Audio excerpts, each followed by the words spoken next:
Salut, c'est Marjorie. Bienvenue dans mes lectures. Aujourd'hui, on fait un retour sur ma présence au Salon du livre afro-canadien, l'édition 2023. On a commencé cette vidéo. Est-ce que vous connaissez le Slack?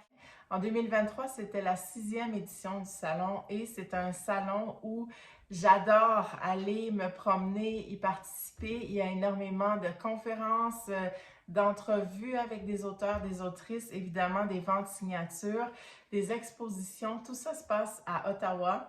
Et pour l'édition 2023, j'ai fait comme à mon habitude le plein de livres que je vous montre à l'instant. On commence avec le roman Ce que je sais de toi, qui est un premier roman de l'auteur Éric Chacour, qui est québécois d'origine égyptienne. J'ai d'ailleurs eu l'opportunité de faire une entrevue avec l'auteur et je vous mettrai le lien en barre d'infos. Tout se trouve en fait sur la chaîne YouTube du Salon du livre afro-canadien. Dans ce bouquin que j'ai énormément aimé, on se retrouve au Caire dans les années 80 avec un jeune homme pour qui en fait la vie est toute tracée d'avance. Donc son père est médecin, on s'attend à ce qu'il soit lui-même médecin et il va effectivement suivre cette ligne-là dans ses études et ensuite il va travailler au cabinet de son père. Et on s'attend de lui à ce qu'il se marie, qu'il fonde une famille, etc. Et c'est ce qu'il va faire. Il va marier une amoureuse, qu'il a rencontrée à l'époque de l'université, donc un amour de jeunesse. Et puis, la vie va suivre son cours. Sauf que il a quand même un petit côté, j'ai envie de dire rebelle, mais il a envie d'autre chose. Il a envie de vivre sa propre vie, mais il ne sait pas nécessairement comment y arriver. Et puis, il va, entre autres, faire ça en ouvrant un dispensaire ou en travaillant dans un dispensaire dans un bidonville, si on veut, qui est pas très loin de chez lui, mais lui, il vit vraiment du côté plus cossu. Et là-bas, il va faire la rencontre d'un jeune homme qui est tout à fait le contraire finalement du personnage principal parce que lui, il vit sa vie à 100 000 à l'heure. Il tient pas du tout compte des attentes de la société ou de qui que ce soit d'ailleurs et ils vont se lier d'amitié et puis il va y arriver toutes sortes d'événements qui vont faire en sorte que de mémoire, il s'appelle Tarek, donc que le personnage principal, Tarek, dévie un peu du parcours qui était tout tracé pour lui. C'est un livre que j'ai énormément aimé, j'ai énormément apprécié. Déjà, on est vraiment transporté en Égypte, on est au Caire, ça sent, ça goûte, on voit, on imagine les scènes et la plume de l'auteur, c'est un premier roman et j'attends seulement que Éric Chacour publie un deuxième roman parce que franchement, je l'ai dévoré. D'ailleurs, le roman a remporté plusieurs prix. Je félicite Éric au passage et puis je vous encourage à y jeter un coup d'œil. Franchement, j'ai beaucoup aimé. On enchaîne avec deux livres, en fait un recueil qui est les œuvres complètes de Joël Desrosiers. Joël Desrosiers qui est un poète très connu. On a été coupé par la batterie. J'ai opté pour le manuel et pratique du droit des affaires en Haïti de Ikensen et Dumé, donc c'est le tome 1. C'est peut-être une lecture un peu plus spécialisée, mais en même temps, ce que l'auteur me disait, l'auteur est avocat et magistrat en Haïti, et ce qu'il me disait, c'est que ça peut s'adresser à toute personne qui souhaite faire des affaires, peut-être l'import-export ou autre avec Haïti. Dans mon cas, ça va me permettre de faire un peu de droit comparé. J'ai commencé à le lire. Évidemment, c'est pas comme un roman qu'on lit d'une page à l'autre sans s'arrêter, mais disons que c'est très instructif, c'est bien écrit aussi. Et puis, je trouve qu'il y a vraiment un côté pédagogique à la chose. Soyons honnêtes, là, le droit des affaires, c'est pas quelque chose qui... Enfin, c'est pas ma tasse de thé, donc c'est pas quelque chose qui est si digeste pour moi, mais avec la lecture de cet ouvrage-là, disons que ça passe même très bien. Je me suis pris donc pilule, pills, pidoras, pilule en créole, d'Eddie Garnier, un auteur et surtout poète que j'ai, enfin pas surtout poète, il est les deux. Et j'avais pas encore lu sa poésie, j'avais lu un roman de lui dont je vous ai pas encore parlé, ça viendra. Donc j'ai saisi l'occasion de me le procurer. Au Salon du livre afro-canadien, j'ai croisé Maps, que vous connaissez certainement si vous êtes un petit peu dans la communauté Booktube ou si vous aimez regarder des vidéos sur des livres, comme je le fais en ce moment. Donc, Maps, c'est une vétérante de Booktube. Donc, on a pu se voir, se faire un coucou au salon. Et elle a vu ce livre-là, puis elle m'a dit, de mémoire, elle l'avait beaucoup aimé. Et je me suis dit, bon, ben, recommandation livresque de Maps, je me lance. Donc, au sommet du Nanzerwe, il s'est assis et il a pleuré. Et c'est de Melchior Bonimpa, désolé. Et voilà, je l'ai pris, je ne l'ai pas encore ouvert, j'ai hâte de le lire. Et je vous dirais que je trouvais la couverture très belle. Puis après coup, quand j'ai re-regardé la couverture, j'ai vu la girafe. Puis là, je me suis dit, ah, c'est pour ça que Maps l'a aimé.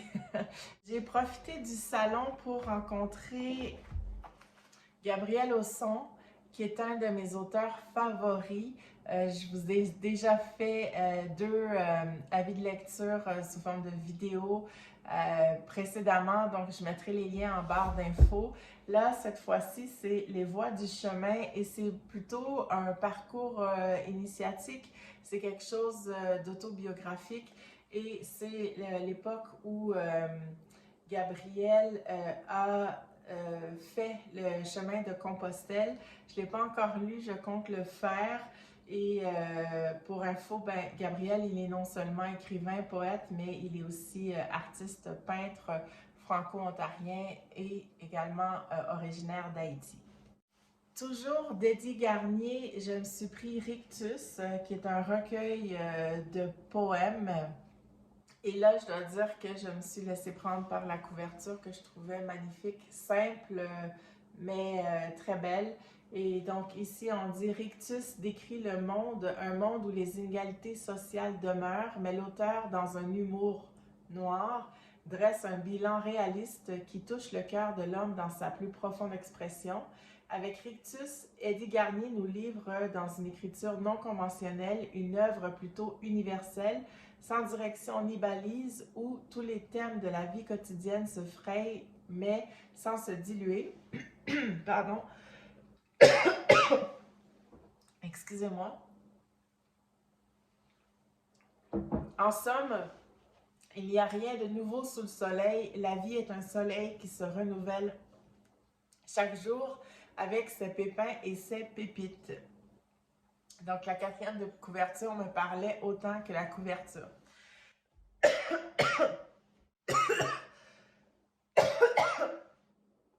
Excusez-moi.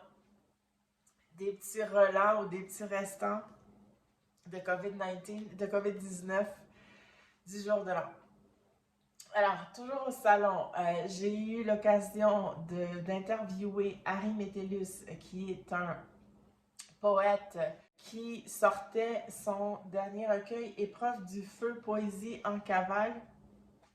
Je vous mettrai également le lien de l'entrevue en barre d'infos.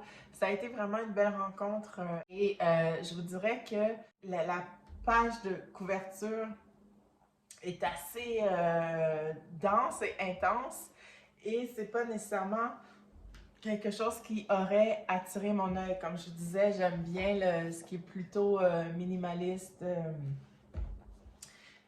et Désolée.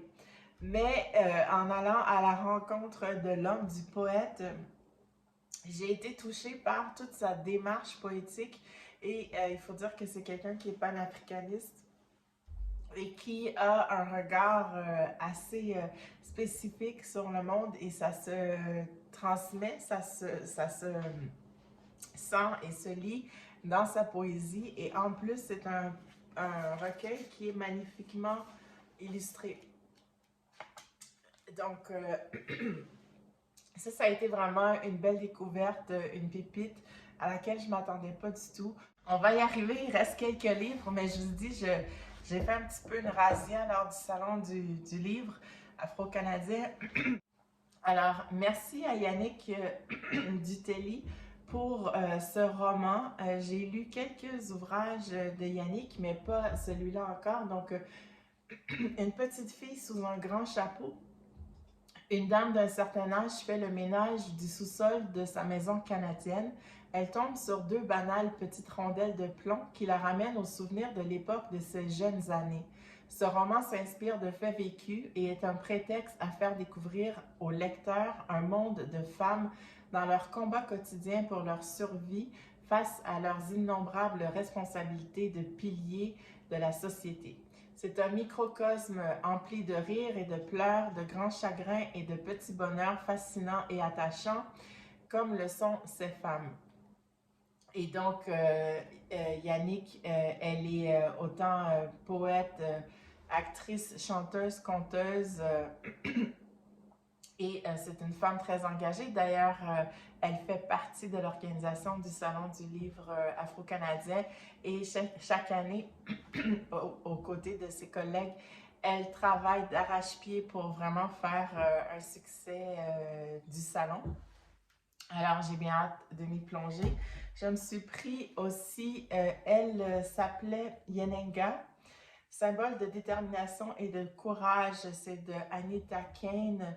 Et ce récit reconstitue l'histoire du célèbre nom de famille d'origine africaine Ouédraogo à travers l'histoire de la princesse Yenenga, mère fondatrice du royaume Mossi au Burkina Faso, il y a plusieurs siècles, dans un contexte où la tradition était très présente. Et effectivement, Ouédraogo au Burkina Faso, c'est un peu notre Tremblay au Québec.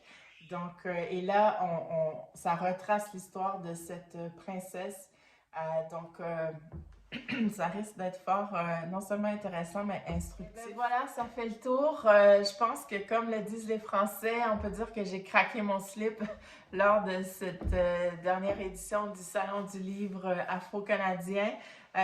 Évidemment, c'est que c'est tellement alléchant parce que il y a tellement d'auteurs, autrices et puis des œuvres qui sont réunis au même endroit. On a accès à elles et à eux directement et puis en même temps, on peut mettre la main sur des livres qu'on ne trouve pas nécessairement ailleurs en librairie. Donc voilà, je vous laisse là-dessus. J'espère peut-être avoir piqué votre curiosité et peut-être vous avoir donné certaines idées pour des prochaines lectures. Et puis moi, je vous dis à très bientôt dans une prochaine vidéo. Ciao! Lecture de